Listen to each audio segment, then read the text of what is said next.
नमस्कार दोस्तों, आपका स्वागत है आपके अपने चैनल देश एंड विदेश में।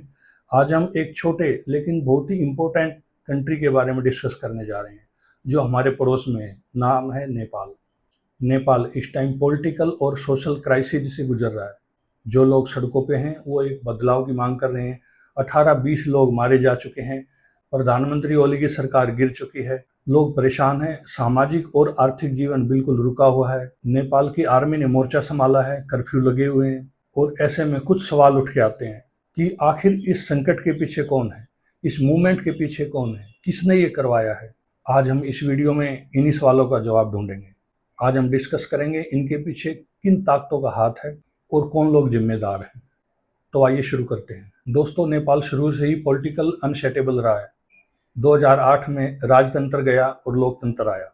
लेकिन उसके बाद क्या हुआ, क्या बदलाव आए। बदलाव के नाम पे, चेंज के नाम पे सिर्फ सरकारें बनती रही, गिरती रही, लेकिन कोई भी सरकार सेटेबल नहीं रही जिसका असर वहाँ की प्रोग्रेस के ऊपर डायरेक्टली पड़ा।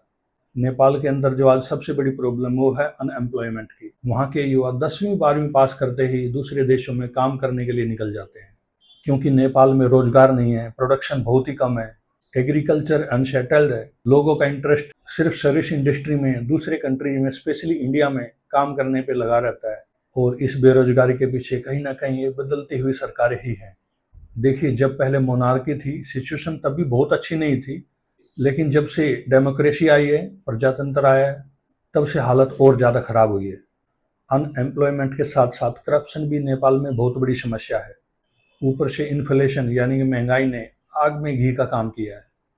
वहाँ की जनता बड़ी परेशान है, वो खुद को ठगा हुआ महसूस करते हैं। और इन सब के बीच जब नेपाली गवर्नमेंट ने सोशल साइट्स पर बैन लगाने की बात करी, उनको रिस्ट्रिक्ट करने की बात करी, यह बोलकर कि सोशल साइट्स फेक न्यूज फैलाते हैं और हमारे रूल्स एंड रेगुलेशन भी फॉलो नहीं करते। इस रिस्ट्रिक्शन ने 60% जो पॉपुलेशन यूथ है उसके ऊपर डायरेक्ट इम्पैक्ट डाला। और वहाँ के लोगों ने सोचा यह है हमारे एक्सप्रेशन और फ्रीडम के ऊपर हमला है। वो इस बैन के अगेंस्ट में सड़कों पे उतरे और देखते देखते ये काठमांडू से पूरे देश में फैल गया। हजारों लोग सड़कों पे आ गए और ये प्रोटेस्ट पीसफुल बिल्कुल नहीं रहा। पार्लियामेंट बिल्डिंग्स में, रूलिंग पार्टी के ऑफिस में और गवर्नमेंट्स की दूसरी बिल्डिंग्स में लोग घुसे, तोड़फोड़ की, आगजनी की, जिसको कंट्रोल करने के लिए नेपाल की गवर्नमेंट ने आर्मी लगाई। लेकिन क्लैश इतना बड़ा था कि 20 से ज़्यादा लोग मारे गए और आखिरकार प्राइम मिनिस्टर को रेजिग्नेशन देना पड़ा। देखने में ये ऐसा लगता है कि जैसे गवर्नमेंट ने जो बैन लगाया सोशल साइट्स पे, उसके अगेंस्ट में लोग सड़कों पे उतरे हैं, लेकिन ऐसा नहीं है, बिल्कुल भी नहीं है। इनके पीछे कौन कौन सी पावर हो सकती हैं, आइए डिस्कस करते हैं एक एक करके। सबसे पहले बात करते हैं भारत की। क्या भारत का रोल हो सकता है? देखिए, भारत में हिंदू बाहुल्य देश है और भारत हमेशा चाहता था कि नेपाल में हिंदू ही ज़्यादा रहें, हिंदू ही मेजोरिटी में रहें और हिंदुओं की ही सरकार रहे। और इंडियन गवर्नमेंट हमेशा से मोनार्की के फेवर में रही है। राजतंत्र यानी मोनार्की के रिप्रेजेंटेटिव ज्ञानेंद्र सिंह को इंडिया का पूरा सपोर्ट है। अब रिसेंट में उनकी मुलाकात चाहे योगी जी से हो या किसी अन्य लीडर से, इंडिया का सपोर्ट हमेशा से राजतंत्र को ही रहा है। तो क्या राजतंत्र को दोबारा बहाल करने के लिए इंडिया ने ऐसा किया है? जी नहीं, ऐसा बिल्कुल नहीं। क्योंकि अब इंडिया को भी पता है एक बार लोकतंत्र यानी कि डेमोक्रेसी आने के बाद आसान नहीं है दोबारा से राजतंत्र को लाना। और ऐसा कुछ भी सामने अब तक नहीं आया जिससे इंडिया का रोल हो। हाँ, इंडिया परेशान जरूर है कि उसके पड़ोस में ये जो उथल पुथल मची हुई है किसी तरह से शांत हो। इंडिया भी यही चाहता है। अब बात करते हैं दूसरे ऑप्शन चाइना की। क्या चाइना इसके पीछे हो सकता है? देखिए, चाइना एक बिजनेसमैन की तरह बिहेव करता है। वो अपना काम निकलवाने के लिए किसी भी लेवल तक जा सकता है। जो ये ओली की गवर्नमेंट थी, ये चाइना के फेवर में ही थी। और नेपाल के अंदर बहुत बड़ी इन्वेस्टमेंट चाइना ने की है। उनके बहुत सारे प्रोजेक्ट उन्होंने ले लिए हैं और करप्शन को बढ़ावा देते हुए ही उन्होंने अपनी जगह बनाई है। तो चाइना इसके पीछे बिल्कुल नहीं है, क्योंकि ये गवर्नमेंट उन्हीं के फेवर की थी, उन्हीं के फेवर में सारे डिसीजन ले रही थी। हाँ, चाइना ये जरूर चाहता था कि नेपाल उनकी ग्लोबल सिक्योरिटी इनिशिएटिव को सपोर्ट करे, यानी कि जीएसआई को सपोर्ट करे। लेकिन नेपाल ने स्टैंड लेके बोला कि हम जीएसआई को सपोर्ट नहीं करते, हम जीडीआई को सपोर्ट करेंगे, यानी कि ग्लोबल डेवलपमेंट इनिशिएटिव को सपोर्ट करेंगे। देखिए, ये एक रीजन इतना बड़ा रीजन नहीं हो सकता कि नेपाल की गवर्नमेंट को ही गिरा दिया जाए, जो कि चाइना के फेवर में ही काम कर रही थी। इसलिए नेपाल के मामले में चाइना अपॉर्चुनिस्ट है, लेकिन मास्टरमाइंड नहीं है। अब बात करते हैं तीसरे ऑप्शन अमेरिका की। देखिए, अमेरिका शुरू से जानता है कि अगर उसका कोई ओपोनेंट है तो वो चाइना है। चाइना को टैकल करने के लिए अमेरिका ने हर संभव कोशिश की है, और जो इस कोशिश के बीच में रोड़ा बना है उसने उसको बिल्कुल हटा दिया है।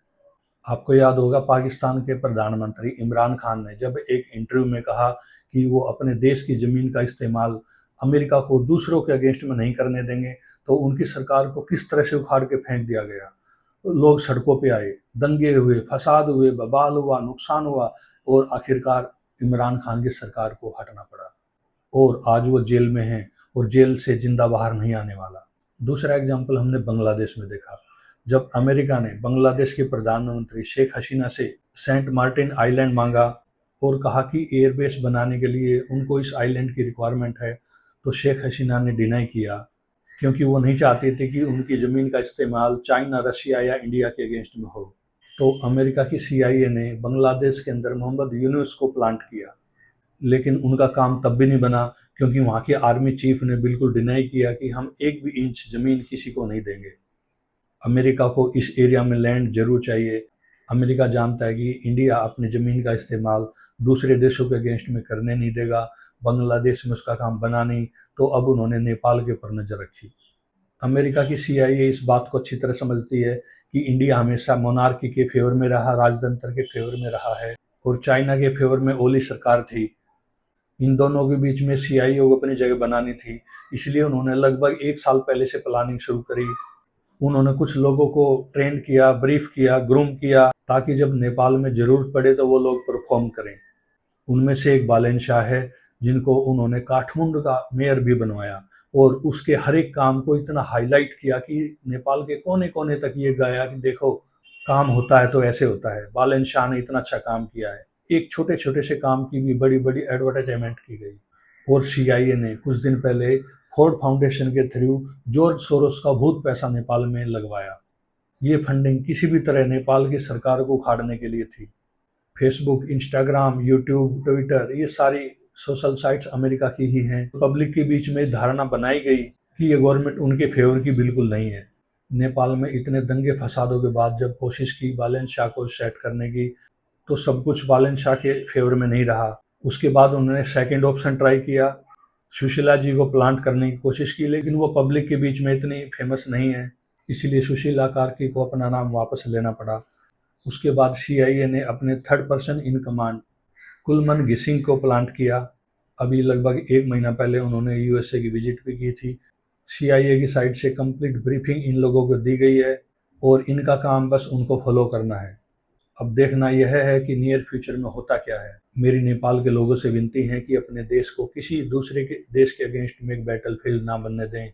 लॉन्ग टर्म में ये बिल्कुल बेनिफिशियल नहीं है। देखिए, स्मोकिंग गन प्रूफ यानी कि पक्का प्रूफ तो कहीं नहीं है, और मैं भी एक ऑब्जर्वर ही हूँ, और मैं अपनी ऑब्जर्वेशन से ये चीज़ें बता रहा हूँ। इसके बारे में अगर आपका कुछ अलग से सोचना है, आपका कुछ अलग विचार है, तो कमेंट बॉक्स में ज़रूर बताएं। और अगर आपको ये वीडियो इन्फॉर्मेटिव लगी हो तो इस चैनल को लाइक करें, शेयर करें और सब्सक्राइब ज़रूर करें, ताकि ऐसी वीडियो आपको डायरेक्टली मिलती रहें। समय देने के लिए आपका धन्यवाद। Thank you very much.